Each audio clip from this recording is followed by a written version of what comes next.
Ini adalah obrolan rutin, update-update, suasananya solid, siap untuk bergerak bersama. Dan juga saya tegaskan pada hari Jumat yang lalu bahwa PKS mendukung Bapak Anies Rashid Baswedan. Deklarasi-deklarasi ini biasanya melalui mekanisme organisasi. Nasdem sudah melalui mekanisme organisasi. Jadi menurut saya kalau itu disampaikan terbuka kepada publik memang jadi pertanyaan. Sesuatu yang bisa disampaikan secara langsung dan besok bisa kejadian, memang kayaknya ada yang buntu komunikasi entah soal apa. Anies genggam tiketnya pres, piagam koalisi jadi jawaban ketidakpercayaan antar partai, takut terhianati satu sama lain. Soal bagaimana penyampaian ke publik, saya kira ya lagi-lagi bisa dibaca apapun lah. Tapi faktanya itu Demokrat mengambil jalan dengan press release. Tapi 2 hari sebelum diumumkan, kami sudah dikasih tahu. Posisi Demokrat sudah jelas kalau kami mengajak teman-teman Nasdem dan PKS sesegera mungkin membentuk sekretariat perubahan. Demokrat kan belum melaksanakan mekanisme organisasi, baru keluar rilisnya aja. Itu artinya belum keputusan resmi organisasi. Menurut saya itu ajakan Demokrat bikin sekber dong. Supaya misalnya kalau gagal membangun koalisi ini, Demokrat nggak disalahin. Tuh kan kita sudah bisa membangun koalisi Demokrat sama PKS aja lama ini nggak kunjung sama-sama kita. Terus Demokrat bilang saya nggak mau disalahin kayak gitu. Karena bagi kami yang paling penting memenuhi dulu 20%. Pak bicara mengenai deklarasi itu adalah bagian dari seremoni. Kita tanda MOU itu bentuk sekber adalah bagian dari memenuhi persyaratan 20%. Sebetulnya ini niat tidak niat kok, kami juga menjawabnya itu. Tetapi dengan ada diumumkan oleh Demokrat, oleh PKS, ini adalah niatan itu menjadi bulat. Pengumuman itu kan biasanya ini kan untuk level capres, bukan pengumuman kepala desa, bukan pengumuman kepala desa. Jadi sesuatu tuh dengan sesuatu yang decent biasa, elegan, baik, dan ini memang levelnya untuk capres. Mohon maaf, saya lihat tadi tuh kayak di meja-meja pengungsi gitu, meja-meja darurat pengungsi itu pengumuman buru-buru dari Turki, nyampe diumumkan kan bisa nunggu besok. Dan juga saya tegaskan pada hari Jumat yang lalu bahwa PKS hadir di dalam tim kecil itu menunjukkan bahwa PKS mendukung Bapak Anies Rashid Baswedan. Tinggal kembali untuk menandatangani keputusan bersama meresmikan Bapak Anies Baswedan sebagai bakal calon presiden yang diusung oleh 3 partai. Menurut saya kan juga jadi tanda tanya gitu. Kenapa Nasdem nggak hadir? Dan di airport kan bisa di kantor partai besok, lebih elegan, lebih decent, lebih benar situasinya gitu, dan lebih kelihatan formal. Ini putusan partai, ini bukan pengungsi pulang kemudian bikin big press release di meja-meja yang seperti ini, kan bukan level kepala desa gitu maksud saya. Lagi-lagi itu menurut saya juga belum melalui mekanisme organisasi. Kita kan lagi ngomongin Pak Anies Baswedan kan. Dugaan saya nih, ini maaf ya nih, saya bocorin ya. Nggak jadi. Udah 2 orang yang bilang gitu di sini. Nggak jadi.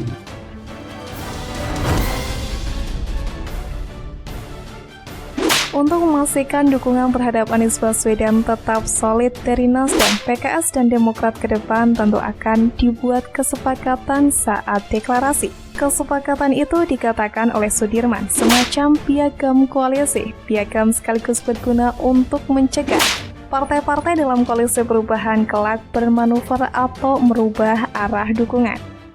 Tentu saja akan ada dokumen resmi yang disebut sebagai piagam koalisi. Itu materi-materi poin-poinnya sudah kita bahas. Tapi mungkin perlu finalisasi, dan sesudah para pemimpin partai bertemu secara formal, kita akan tanda tangani, tutur Sudirman. Mantan Gubernur DKI Jakarta Anies Baswedan saat ini memang sudah memegang tiket pencalonan capres 20% karena didukung Nasdem, Demokrat, dan PKS. Namun jalan Anies menuju Pilpres 2024 dinilai tidak mulus. Direktur Indo Strategis Research and Consulting Arif Nurul Iman mengatakan Anies Baswedan akan terkendala menentukan cawapres. Bagaimana tokoh yang dipilih Anies nantinya dapat diterima oleh partai koalisinya? Anies Baswedan yang konon telah mendapatkan dukungan 20% partai pengusung yakni Nasdem, Demokrat, dan PKS akan menuai kendala soal bagaimana menentukan cawapres yang secara elektoral bagus tapi juga diterima semua partai politik pendukung, kata Arif kepada wartawan 30 Januari. Sebab PKS dan Demokrat memiliki masing-masing nama yang akan dimajukan sebagai cawapresnya jika ketika partai itu tidak solid. Arif menilai hal itu akan menjadi perpecahan. Apalagi kita tahu PKS menjagokan Ahmad Heriawan atau AHER dan Demokrat menjagokan Agus Harimurti Yudhoyono atau AHY. Artinya jika tidak solid, rawan mengalami perpecahan dalam menentukan cawapresnya, ujarnya.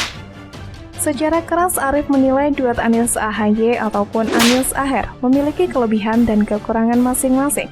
Namun secara elektabilitas, AHY dinilai lebih moncer. Semua punya plus minus, Aher punya basis massa, AHY juga punya basis massa karena ukuran elektabilitas AHY lebih moncer ketimbang Aher, ujarnya. Anies saat ini diketahui telah mendapatkan dukungan 3 partai setelah Nasdem yang mendeklarasikan pada Oktober 2022. Baru-baru ini Demokrat dan PKS juga telah menyampaikan sikapnya mendukung Anies. 3 ketua umum partai tersebut bakal tekan keputusan secara resmi menurut mereka. Terbentuknya koalisi perubahan sudah memenuhi harapan publik terhadap terbentuknya koalisi perubahan itu sudah terjawab pada hari ini, kata Sekjen Partai Demokrat Teguh Rifki saat jumpa pers di Jakarta 30 Januari. Penandatanganan keputusan resmi merupakan bagian resmi dari 3 partai politik untuk mendukung Anies Baswedan. Setidaknya dari 3 parpol ini, Anies sudah memegang koalisi lebih dari ambang batas. Tinggal tentu semua itu nanti akan diformalitas oleh 3 ketua umum untuk menandatangani keputusan bersama, meresmikan Bapak Anies Baswedan sebagai bakal calon presiden yang diusung oleh 3 partai, yang kalau dikumulatifkan untuk presidensial threshold-nya sudah melebihi 20%, atau kalau tidak salah sudah 28%, ujar Teguh Rifki. Namun di sini terdapat kejanggalan di mana perwakilan tim kecil bakal koalisi perubahan dari Partai Nasdem tidak menghadiri konferensi pers Partai Keadilan Sejahtera atau PKS saat mengumumkan dukungannya pada Anies Baswedan sebagai capres. Biasanya tim kecil dari Nasdem diwakili oleh Ketua DPP Sugeng Suprawoto dan Willy Aditya. Beliau berdua ini yang satu sedang di Lombok, yang satu lagi Pak Sugeng sedang rapat di Komisi 7 DPR RI. Kata perwakilan tim kecil Anies Baswedan untuk Koalisi Perubahan Sudirman Said di kawasan Soekarno-Hatta, Tangerang 30 Januari. Dalam pengumuman tersebut, jajaran PKS diwakili oleh Wakil Ketua Majelis Syuro Sohibul Iman, Ketua DPP Muzamil Yusuf, serta juru bicara M. Khalid. Sementara itu, hadir juga Sekretaris Jenderal Partai Demokrat Teguh Rifki Harsha dan Koordinator Juru Bicara Partai Demokrat Herzaki Mahendra Putra. Namun Sudirman Said mengaku tidak khawatir dengan absennya Nasdem dalam deklarasi dukungan PKS untuk Anies Baswedan. Melihat hal ini, analis politik dan Direktur Eksekutif Aljabar Strategis Arifki Caniago menyebut koalisi perubahan yang direncanakan akan mengusung Anies Baswedan sebagai calon presiden sudah terlihat rapuh. Koalisi perubahan rencananya yang diisi oleh 3 partai yakni Nasdem, Demokrat, dan PKS. Koalisi perubahan ini sepertinya layu sebelum berkembang. Demokrat sudah deklarasikan Anies capres, apakah PKS juga melakukan hal yang sama? Atau PKS ragu sebelum koalisi perubahan ini bakal terwujud di tahun 2024? Dari narasi yang berbeda dimainkan oleh Nasdem dan Demokrat memperlihatkan koalisi perubahan memiliki jalan sendiri-sendiri. Demokrat ingin duduk bersama sedangkan Nasdem ingin kembali pulang, kata Arifki Sabtu 28 Januari. Arifki menyebutkan jika koalisi perubahan gagal terbentuk dalam waktu dekat, berarti Nasdem hanya menginginkan Anies Baswedan sebagai brand partai. Artinya rencana koalisi perubahan untuk tahun 2024 berpotensi menjadi wacana yang hanya menjadi rencana besar saja. Arifki melihat Nasdem mulai terlihat ragu karena adanya wacana pergantian kabinet oleh Presiden Joko Widodo, di mana menteri-menteri dari Nasdem berpotensi diganti bila Nasdem terus melakukan manuver untuk mendukung Anies. Memang selama ini ada kerenggangan hubungan antara Ketua Umum Surya Paloh dengan Presiden Jokowi sejak Nasdem mendeklarasikan Anies sebagai capres. Namun kini kedua tokoh tersebut sudah mulai memperbaiki hubungan ditandai dengan pertemuan mereka di Istana Negara 26 Januari lalu.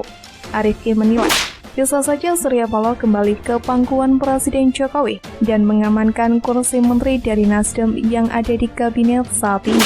Dengan syarat Surya Paloh harus mendukung capres yang direstui penuh oleh Jokowi. Pertemuan Surya Paloh dengan Jokowi kemungkinan bisa menjadi sinyal bahwa kedua figur ini baik-baik saja, atau ada kepentingan lain yang menyebabkan kedua tokoh ini kembali membuat kesepakatan ulang, ujar Arifki. Keraguan Nasdem juga terlihat ketika partai tersebut baru-baru ini mengadakan pertemuan dengan Koalisi Kebangkitan Indonesia Raya, yakni Partai Gerindra dan Partai Kebangkitan Bangsa, di mana Koalisi Indonesia Raya merupakan calon pengusung Prabowo Subianto menjadi capres.